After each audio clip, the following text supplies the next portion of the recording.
vidéo mon entier la bino après vidéo oyo na osala boza na tangi la bino pendant que basali na nzambe la biso misusu bazoke kosali na Kagame o abomi ba congolais pendant que tout le monde a cardinal a ko célébrer génocide mo Kagame e mo aboma ba congolais mais cardinal a tiki génocide o ba ndeko ba kufa na Kisangani Kagame lelo abima tozo mona 5 fois tité tozo mona archevêché te zolo belo côté basaka déclaration de la 5 fois et de l'ECC silence radio depuis ye mo nganga koti na terrain sibino ka AFC M23 za ye tomoni binote mais pendant que na Rwanda basali na nzambe ba komo mobiliser na ba fidèle na bango na osenga na ba prophète to osenga pardon na ba pasteur o ba lingi mboka o ba bundela mabele ba passer voici l'homme ba dodo kamba bote ya liloba bote ya bango bote ya ba chrétien na bino bo panzango bo sa pe na ba église ebele ko y conscientiser congolais que mabele le kinyo so voici l'homme déjà kuta salango passer voici l'homme salango passer dodo kamba ezana ba sala to osena ba passer Mike Kalamba ba Moïse Mbiye ba papa na biso mutombo bino nyonso wana bananga na Rwanda bazote ya OK Nord Kivu na Sud Kivu za ba banam koni Maréchal Akena 97 atiki Congo na biso amage ba ela ke rébellion banam koni ni ese koma ya bango bango bazo vider ba population na biso po ba remplacer na ba Rwanda mais ba pasali na nzambe misusu ya mauvaise qualité parce qu'il y a des hommes de Dieu de mauvaise qualité oyo bake kosangana Kagame tala sikoya na kochela bino video boyo kana tangela bino po mikolo na soko tangela bino information efungula bino miso.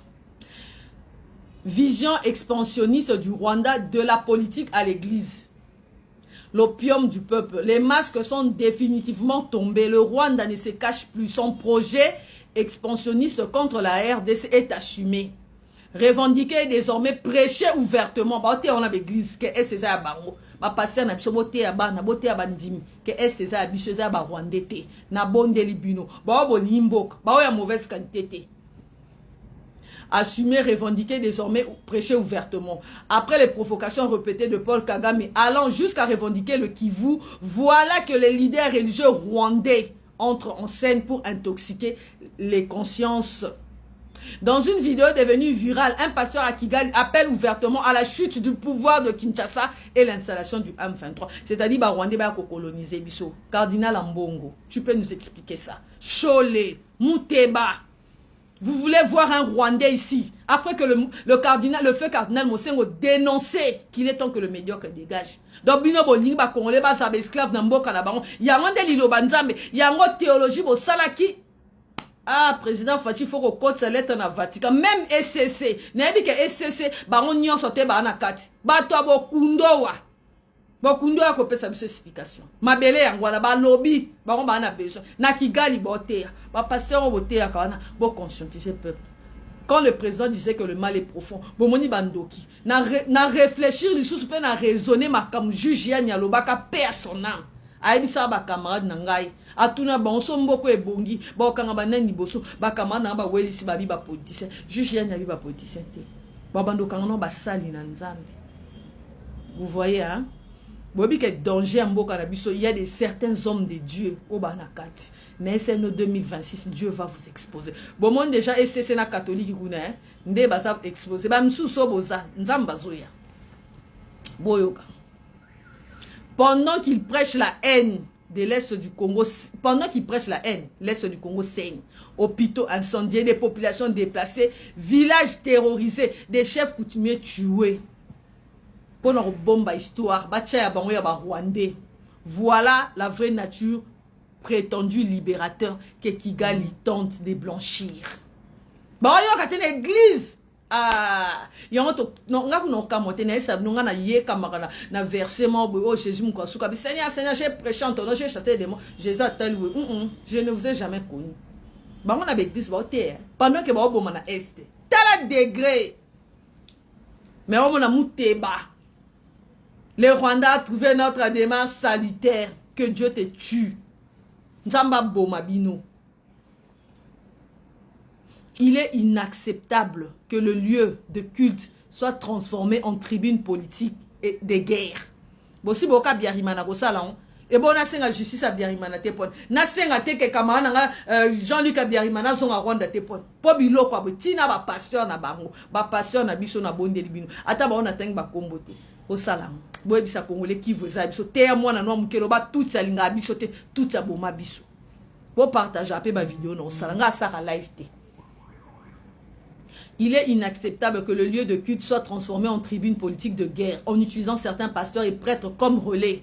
Dans la vidéo, mon achaki ya bakangi sango po sango na Rwanda alobi mamboele kana RDC Kagame osala malam te ya sango asise côté ya te police na zong sa vidéo on a ko epingla on bomo nde sango wana koka kite bakangi Kagame tchena prison peut-être même baboumi ale biso ba scène nzambe na biso mso saka ba kiebeleke président Fachi la justice il est tobo bando kanga pe bango faut kanga bango sobo si faut ko lokota pe bango sobo bandi ko lokota bango ba bêtise ko sila.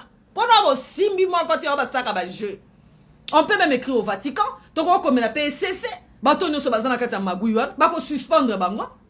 Voilà l'évangile à Jésus. En utilisant certains pasteurs et prêtres comme relais, le Rwanda viole non seulement notre souveraineté, mais aussi les valeurs sacrées de la foi. Prêcher la conquête et la mort n'est ni chrétien ni humain.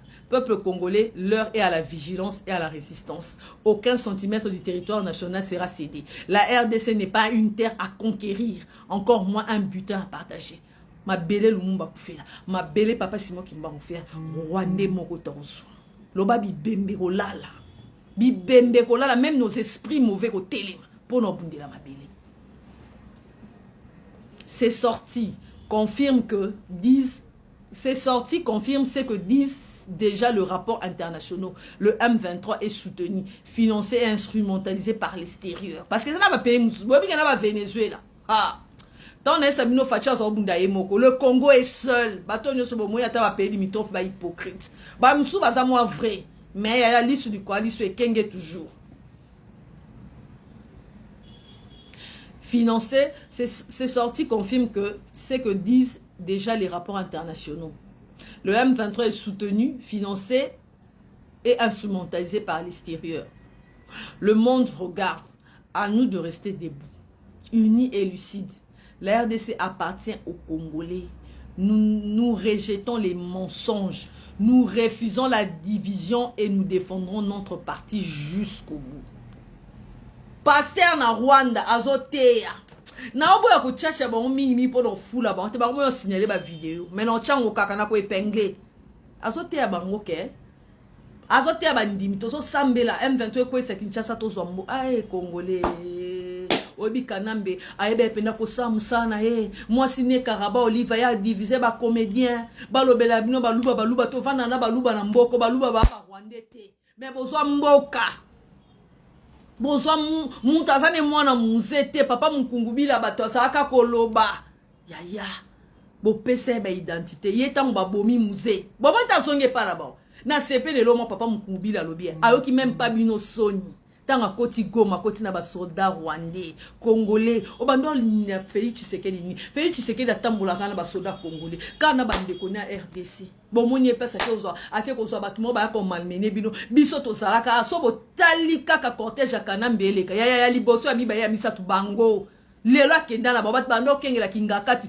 ba domaine nyonso bazaye ba congolais te bazolo ba kinyarwanda kaka na anglais ata lingala na biso ba yebite ndeko na ngai Nzamba yoka losama moni 30 ans bana bakufi Alexis 31 ans 32 ans abilo kwa Maréchal na bango kene na 32 ans Kagame pe fois qui na 32 ans so bo comprendre autant signe attente siko moi so bimaki olobaki nzamba ko boma balubo zapio boza ba basimo bolekani pendant que baninga na poto baza intégré ba okene misala ba kayu ba futa ba impôt bino bozana ka bolekana ebele ba kana ndeti moi sana mundela déclarer muto mutu ya ka kolo mama baluba mundela déclarer aza toke sora zone na Afrique to bazana ndoki balia ba kindoki na ba Afrique to mo ba kinda ba poto ba kindoki landa ba tumusu boye ba te poto kimisa kindoki te kimisa soko bondeli te ya ba lien ba réclamation sorcellerie lien na nguba na grata na mikate